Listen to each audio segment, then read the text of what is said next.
السلام عليكم حبايبي، عاملين ايه؟ يا رب تكونوا بألف خير. وصفة جديدة وفيديو جديد، وهنعمل النهاردة مع بعض الباتيه البيتي. اكيد بيفرق عن باتيه الافران في الشكل وكمان في الطعم والمكونات اللي احنا هنبقى ضايفينها.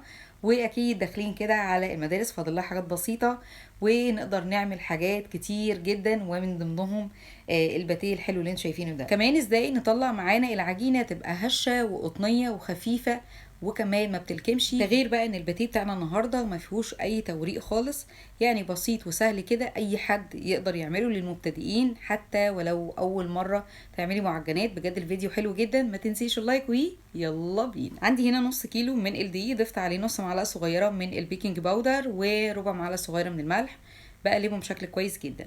طبعا الدقيق ده يا دقيق مخبوزات يا دقيق جميع الاغراض.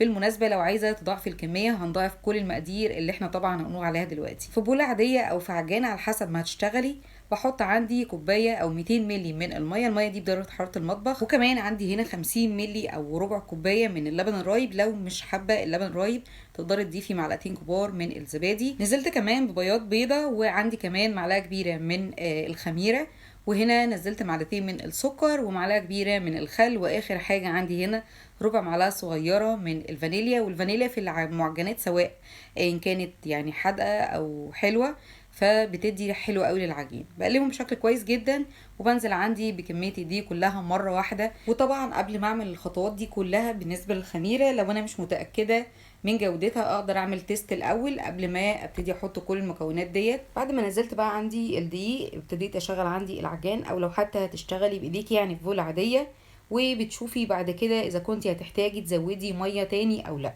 انا طبعا هنا العجينه عندي ما كانتش عايزه ميه ولا اي حاجه، ولكن ممكن يبقى عندك محتاجه معلقه او معلقتين. ده بيرجع على حسب امتصاص الدقيق نفسه للميه.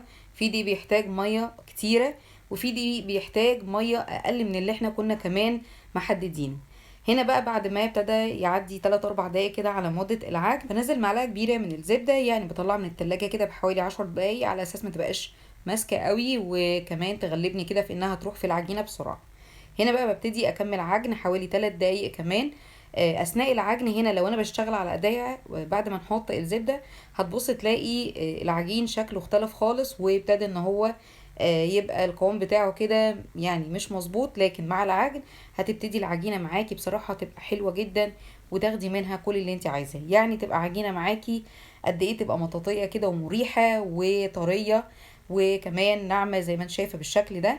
عجينه بصراحه مثاليه جدا. ولو انا هشتغل على ايدي ممكن ان انا اقدر ازود كده دقيقه او دقيقتين، او حتى ما بين وقت العجن اقدر اريح ايدي وبعد كده ارجع اشتغل تاني عشان كمان اخد نتيجه كويسه. في بوله بقى دهنتها دهنه كويسه كده من الزيت، ابتديت احط العجينه ودهنه برده من فوق كده، وهسيبها عندي ترتاح لمدة 10 دقايق، مش اكتر من كده خالص. بالنسبة بقى لفترة الصيف والشتاء بتختلف، يعني مدة ال10 دقايق دي احنا سايبينها في الصيف لان بيبقى الجو حر جدا، لكن في الشتاء ممكن نسيبها بس تستريح تلت ساعة ونقدر برضو نشتغل فيها ومفيش اي مشكلة خالص. هنا بعد ما عدى حوالي ال10 دقايق بعمل عندي العجينة رول وبقسمها لنصين. طبعا لو عايزة تعمليها على 3 مفيش مشكلة خالص، اللي هيفرق بس هيبقى حجم الباتيه عندك اصغر شويه. ببتدي بقى اقرص عندي العجينه او حتى اكورها بالشكل ده. الخطوه دي بتسهل عليا شويه ان انا اقدر اشتغل في العجينه بكل سهوله. هسيبها بس بعد كده لمده دقيقتين بالظبط وارجع اشتغل فيها، وما تخافيش مش هتبتدي انها تمط معاكي ولا اي حاجه، وهتقدري تشكلي بكل سهوله. هنا بقى ما بدهنش عندي الرخام اي حاجه خالص، وابتدي افرد العجينه. وش العجينه بيبقى لتحت وظهر العجينه لفوق، وببتدي ارسم ملامح كده العجينه بايديا. انا طبعا الشكل اللي انا عايزاه هيبقى شكل مستطيل، فببتدي ان انا اظبطه بايديا وبعد كده اكمل عندي بالمردنه. بالنسبه بقى للسمك بتاع العجينه هيبقى سمك كده حوالي نص سنتي، لان العجينه هيبقى ليها تخمير فانا مش عايزاها تبقى تخينه قوي معايا. وببتدي طبعا اخد ودي كده مع المردانه. عايزه اقولك سهله جدا، وزي ما انت شايفه العجينه مش متخمره وكمان ما بتلمش معايا، يعني هي ما بس مستريحه. ال10 دقايق اللي احنا قلنا عليهم دول ما خدتش مني وقت ولا اي حاجه. على فكره بعد ما خلصت فرد بقى بكون مجهزه عندي معلقه كبيره من الزبده، دي بتبقى بدرجه حراره المطبخ علشان تبقى سهله معايا ادهنها بالشكل اللي انتوا شايفينه ده، ما تبقاش يعني فيها اي مشكله كده تقابلني. بعد ما بخلص دهان، وعايزه اقولك افضل دهن لما تكون عندك الزبده بدرجه حراره المطبخ هي ايديكي، عشان تديكي كمان نتيجه كويسه. هنا بعد ما خلصت احط بقى الحشوه اللي انا عايزاها. اخترت النهارده حشوه جبنه، دي كده ميكس ما بين الجبنه عامه البراميلي او حتى الاسطنبولي. لما بتدخل الفرن وتخرج بتبقى مفتله شويه، لان بيبقى مده السوا دي خلت الميه تنشف من الجبنه خالص، فبتبقى مفتله كده وطعمها مش احلى حاجه. لو عندك جبنه طريه كده مع جبنه البراميلي تقدري تعملي ميكس مع بعض. انا النهارده عملت ميكس كده ما بين البراميلي وكمان الجبنه اللي هي النستو، يعني قلبتهم مع بعض بشكل كويس وابتديت ان انا احشي بيهم. عايزه بقى اي حشوه تعجبك مفيش اي مشكله خالص. وبعد ما حطيت عندي الحشوه ابتدي ان انا الم بالشكل ده. اول يعني لفتين ببتدي اضغط بشكل كويس جدا على اساس ما يبقاش فيه اي تهويه ولا فراغات كده ما بين الطبقات.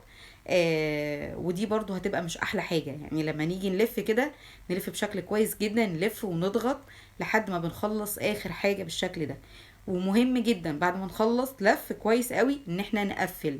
اهم حاجه برضو خطوه التقفيل، علشان برضو ما تفتحش معايا اثناء لا تخمير ولا تسويه، وبرضو هيبقى شكل المعجنات عندي مش احلى حاجه. نيجي هنا بقى بالنسبه لحجم التقطيع، يعني انت عايزه الباتيه عندك كبير او صغير او وسط، ده على حسب رغبتك مفيش اي مشكله خالص. اما بالنسبه بقى لخطوه التقطيع، فانسب حاجه كانت بتقطع لي بشكل كويس وبشكل كمان مظبوط هي الخيط. تقدري بقى تقطعي بقطاعه او سكينه، ده بيبقى على حسب ما تعودتي او على حسب ما تبقى سهله بالنسبه لك. ولكن الخيط يعني بالشكل اللي انت شايفاه ده سهل جدا ونتيجته بصراحه بتبقى حلوه قوي. طبعا لما بخلص الرول الاولاني ببتدي ان انا ارصه، وطبعا اسيب مسافات كويسه خالص مش مسافات قريبه على اساس ما يلزقوش في بعض. وعايزه اقولك لو صينيه عندك تيفال ما بتدهنيهاش اي حاجه، المعجنات مش بتلزق فيها.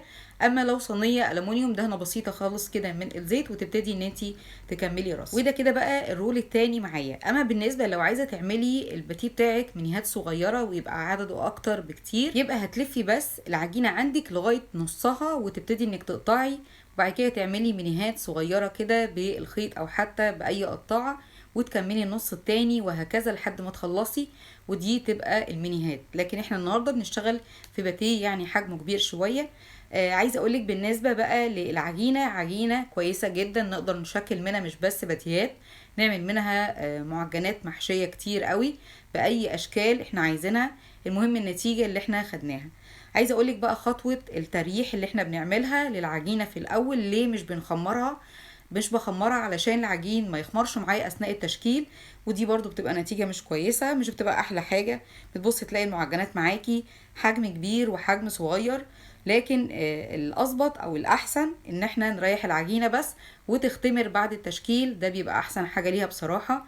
هنا بوريلك برضو قد ايه كده عدد اللفات بصراحة حلو جدا. بعد ما رصيت الصينية وطبعا زي ما انتم شايفين سايبة مسافات كويسة، هبتدي ان انا اسيب عندي الصينية دي تختمر حوالي تلت ساعة، مش بكتر عليها خالص على فكرة. ونيجي هنا بقى لدهان الوش. عندي صفار بيضة ومعلقه كبيره من الخل، قلبتهم بشكل كويس جدا وبعد كده نزلت عليهم معلقتين من اللبن. وطبعا للناس اللي هي مش عايزه دهان البيض نقدر ندهن بقهوه سريعه الذوبان مع معلقتين كده دافين من اللبن. وده شكل الباتيه بعد ما ابتدى ان الحجم بتاعه يتضاعف. بدهنه بشكل كويس جدا كده من فوق ومن الجناب. نتكلم بقى على خطوه التسويه، والخطوه دي برضو من الحاجات المهمه جدا اللي نخلي بالنا منها، وليها اكيد تريكات لازم برضو نحطها في الاعتبار كده عشان ناخد نتيجة كويسة بالنسبة للتسوية وتبقى التسوية معانا موحدة. اول حاجة بشغل عندي الفرن على اعلى حاجة لمدة 10 دقايق، الفرن ياخد درجة حرارة كويسة. بدخل عندي الصينية في الرف اللي في النص وابقى مشغلة من تحت بس لحد ما الباتيه ياخد عندي لون كويس، مش بتقل عليه. ببتدي اطفي واكمل عندي كده بقية لون. هو بالفعل بيبقى واخد لون بس انا بزود عشان اخد اللون اللي انتم شايفينه ده لون ذهبي، لون موحد. طبعا منساش كده ان انا الف عندي الصينية شمال ويمين علشان كلهم ياخدوا لون موحد وفي نفس الوقت بيطلع عندي بالشكل الحلو اللي انتم شايفينه ده. اما لو عايزه تفرزيه يعني في الفريزر، اول لما بيبرد في اكياس تلاجة وتروحي حطاه بجد بيطلع ولا اروع من كده لما بتحتاجيه. وبكده يبقى خلص معايا الفيديو النهارده، اتمنى يكون عجبك وجربيه. ما تنسيش اللايك والاشتراك، وسلام عليكم.